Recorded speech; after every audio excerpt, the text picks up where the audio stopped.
Does it make you cringe when you see some bozo just toss trash out of a car? Well, that's bad enough. But there's something else going on that's worse, much worse.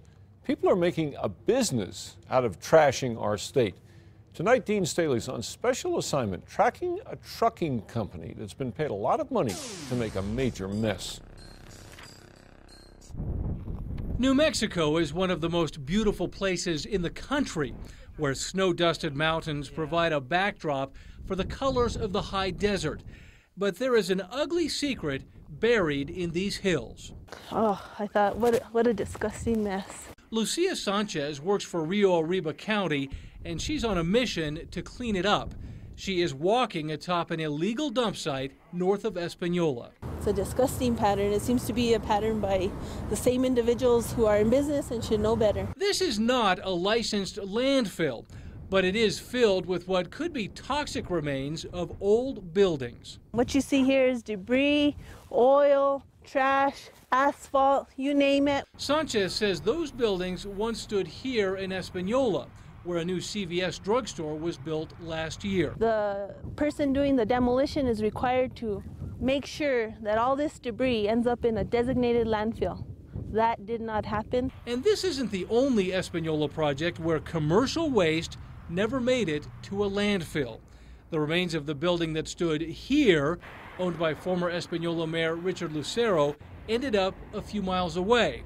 Not in a landfill, but on private land in Rio Arriba County. Following up on a complaint and a violation in Rio Arriba County regarding some debris that was dumped in your property. The landowner says the debris was brought in by the truckload. Yeah. Former Mayor Richard Lucero is building in the Lucero's land, yeah. The person doing the dumping is Chris Martinez, who owns his own trucking company.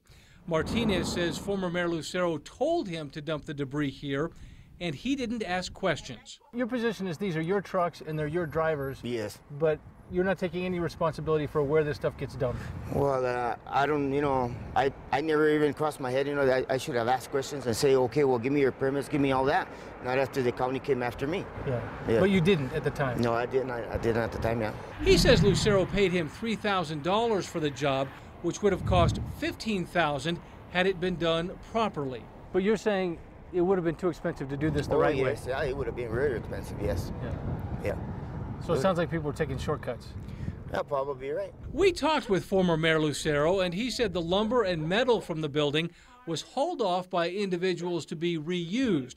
Lucero says he paid Chris Martinez to haul away the remaining concrete, and he has no idea where it ended up. Martinez also admits he dumped the debris from the CVS site buildings on private land. The CVS building, I got hired from Mr. Cook's guys that they hired me to haul it to their place. It's actually near to my house. Were either of these sites licensed to receive the kind of material you were dumping? I don't know if I don't even know if they got the permits or not. Chris, shouldn't you know though if you're the one dumping? Well, you see, they hired me for my services on my truck.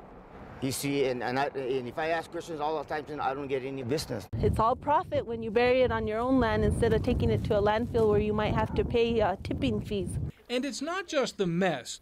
Though signs of asbestos have been found, no one really knows what was in those old buildings. So no one knows the potential effects on health and the environment. I need to make sure that whatever was dumped here is not something that could be harmful to your health or your neighbors downstream. Sanchez is working to make sure the shortcuts lead to dead ends. It's embarrassing, and it's quite a shame to see such a beautiful place like Rio Arriba County trashed. On special. Now, we reached out to Richard Cook. He's the businessman who hired Chris Martinez to work on that CVS site. Mr. Cook did not get back to us. In the meantime, Rio Arriba County is working with the State Environment Department, and they could pursue criminal charges and fines against those involved. Back to you. Okay, Dean, both Chris Martinez and former Mayor Lucero insist that the problem is that Rio Arriba County does not have its own landfill, and that adds cost to every project because waste has to be hauled to Los Alamos or Santa Fe.